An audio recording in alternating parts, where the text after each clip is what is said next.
Good afternoon, everyone. My name is Harold Shorter, and today we'll be going over workforce development in Blakely, Georgia.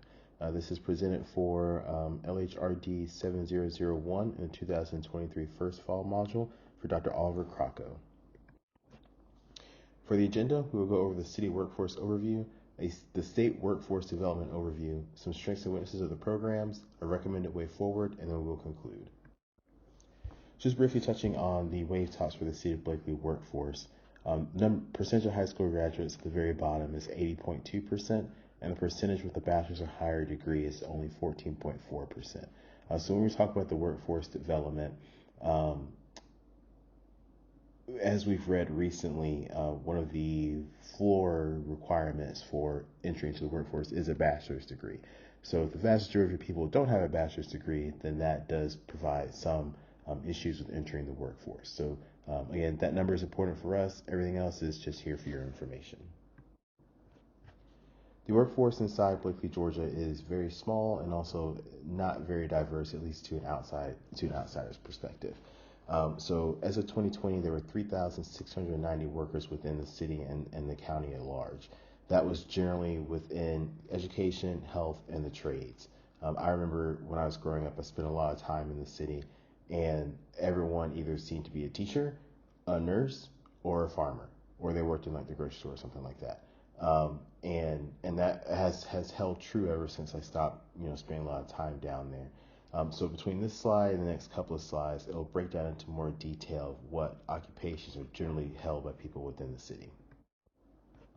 Okay, so on the previous slide, it was broken down into a little bit of detail. On this slide, we see where they're more lumped together. So as I said before, 14.6% work in healthcare and social assistance. That makes sense. The healthcare industry down there is huge. There are several homes for elderly people, several assisted care living facilities, a hospital that's about 40 minutes away outside the city. So a lot of people did go into those fields. Education services, as I said before, there's a high school in the city, a kindergarten, and a middle school. And there is also an annex for the University of Georgia, kind of on the outskirts of the city. And as I said before, then you get into the trades: manufacturing, construction, agricultural, forestry, fishing, and hunting, transportation, and warehousing. Those are huge fields for people to go into down in that city. So now that we've seen kind of what the workforce looks like, the research question is, what solutions exist to improve the access to higher levels of employment in Blakely, Georgia? So when I was putting the slide deck, I found too many programs to actually discuss within the time limit that we had. So I'm only going to discuss two today. The first one is from the Georgia Department of Community Affairs with their Community Development Block Grant Disaster Recovery Workforce Development Program. This program was developed to funnel money from the state into the technical colleges to develop and execute workforce education and training that will result in increase and enhance workforce in the impacted communities. Early County is a county that is targeted for some of that money. And so the idea with this is that people who need it can access some of these programs in order to upskill and reskill inside the workforce. The second program that we'll just briefly touch on is Georgia Quick Start.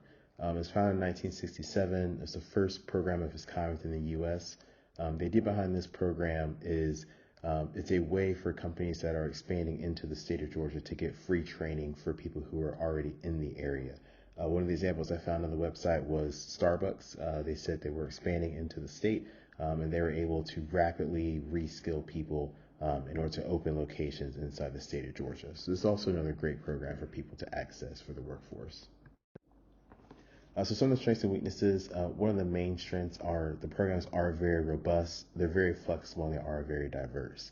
However, as obviously with the money that needs to be funneled into the area, if you're in a lower socioeconomic class, it can be a little bit hard to access some of these programs. They're not always sensitive in difficulty. Some of the programs were like for coding, and maybe you're not ready to enter straight into coding. Maybe you might use them a little bit lower. And some of those programs aren't built for that. And lastly, navigating these programs is very complicated. I knew what I was looking for when I was researching for this project, and some of the programs were still very hard to figure out. So that's something that needs to be fixed if they want to actually make it easy for people to upskill and reskill. So the recommendations I'd make for Early County, one, leverage the state programs more than they're currently doing. On the actual city website, I couldn't find anything for workforce development. They had a tab for it, but no links or anything went anywhere. So I would recommend they actually leverage the state programs and link to them on their websites. Number two, diversify workforce professions. While the professions they've had have done okay so far, I think that there's a lot of things they can capitalize on to expand what happens down there in Early County. That rolls right into the third one. Amplify what they already have and expand where applicable. Just again to diversify what they have in the area. Lastly is to recruit early and visibly where possible. In all my time going down there, they don't really have work fairs or anything like that, job fairs. I think that that's something they should be doing to point people into the right direction to upskill and reskill their workforce. And the last thing is just potential is nothing without action. Early County is an old county, one of the oldest ones in the state of Georgia, and there's a lot of people down there that I think want to work hard and want to do good things and want to get better and make more money and do all those great things. However, the city and the county have not come forward and brought the workforce into the future. So while they do have all that potential, I think that there's a lot that the city and the county can do to capitalize on that potential and bring their workforce forward. Okay, and just my last slide, these are my references. Thank you very much for listening to me talk about the workforce development in the city of Blakely, Georgia, and have a good day.